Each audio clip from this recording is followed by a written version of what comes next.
Бүгінгі сабақта тригонометриялық өрнектерді ықшамдау кезінде кездесетін кейбір тепе-теңдіктерді қарастырамыз. Мысалы, синус x қосылған косинус x өрнегін ықшамдау керек. Болады синус x-ті косинус x арқылы келтіру формуласымен өрнектеп алып, қосу формуласы, яғни қосындыны көбейткіштерге жіктеу формуласына салуға да болады. Енді оны кішкене басқашалау жасап көрейік. Мен теңдіктің жаңағы көбейткіштерді былай десем болады. Түбірасында екіні жақша сыртына шығарып жіберейін. Түбірасында екіні жақша сыртына шығаратын болсақ, бізде екіден түбірасында 2 синус x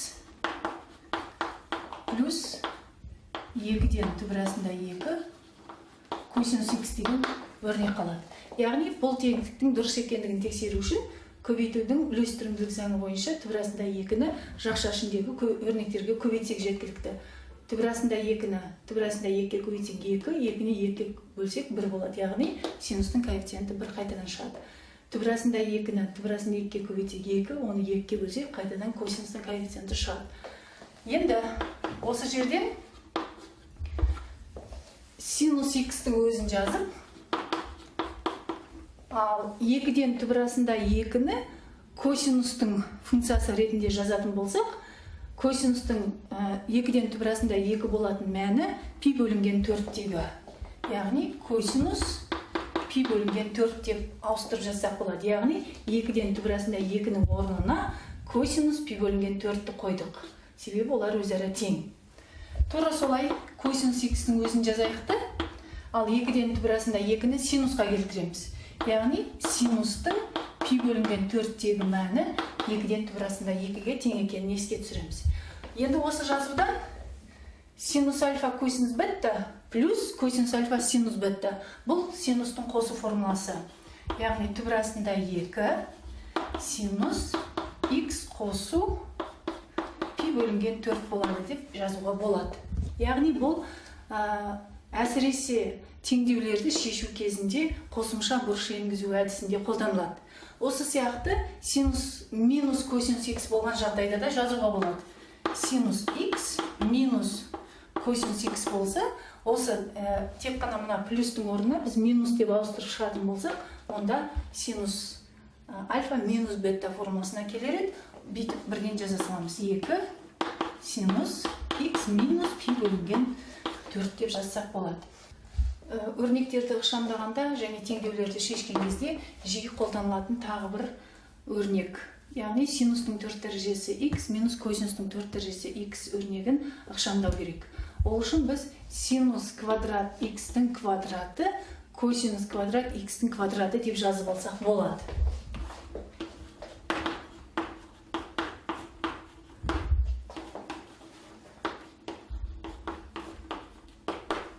Енді бұл жерде синус квадрат x а, косинус квадрат x b өрнегінің орнында тұр. А квадрат минус b квадрат формуласын қысқаша көбейту формуласы бойынша жазып алсақ, сонда мынандай өрнек шығады. Синус квадрат x минус косинус квадрат x синус квадрат x плюс косинус квадрат x.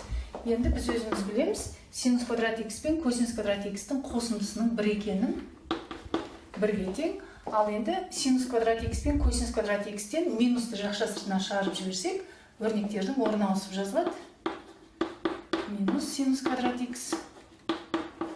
Бұдан косинус квадрат x минус синус квадрат x ол бізге косинустың қос аргументінің формуласын береді. Минус косинус 2x-ге тең болады екен. Яғни синус пен косинустың 4-ші дәрежелерінің айырымы минус косинус 2x-ға тең болады екен. Енді синустың 6-ші дәрежесі x қосылған косинустың 6-ші дәрежесі x өрнегін қалай ықшамдаймыз? Енді өздеріңде байқап қалған шығарсыңдар, 6-ші дәрежелер ол квадраттың кубы. Яғни дәрежені дәрежелеу бойынша біз квадраттың кубы деп жазып алсақ болады. Сонда синус квадрат x-тің кубы 2-ні 3-ге көбейтсек 6 плюс косинус квадрат x-тің кубы деп жазсақ болады. Енді а куб плюс b куб формуласы бойынша жазамыз бұл өрнекті.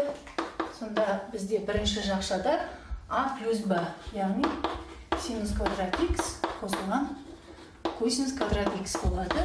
Ал екінші жақшада осылардың айырмасының толымсыз квадраты. Яғни синус квадрат x-тің квадраты синустың 4-ші дәрежесі x болады. Минус синус квадрат x косинус квадрат x плюс косинустың 4-ші дәрежесі болады. Яғни бірінші жақшадағы өрнектің мәнін 1 екенін бәріміз білеміз. Олай болса, көбейтіндінің біреуі 1 болса, тастап кетуге болады. Ал келесі жазудан енді 4-ші дәрежелі синустың 4-ші дәрежесі мен косинустың 4-ші дәрежесін бағана өзіміз білетін косинус квадрат x плюс синус квадрат x-тің квадраты минус 2 синус квадрат x косинус квадрат x деп жазып алайық. Минус мына өрнектің өзі синус квадрат x косинус квадрат x. Яғни не істегенімізді өздерің білесіңдер, себебі алдыңғы мысалда біз көрсеткенбіз. Синустың 4 дәрежесі x пен косинустың 4 дәрежесі x-тің қосындысын біз былай жазуымызға болады дегенбіз. Ары қарай жақшаның ішіндегі өрнектің 1 екенін білеміз. Мынау 1-ге тең.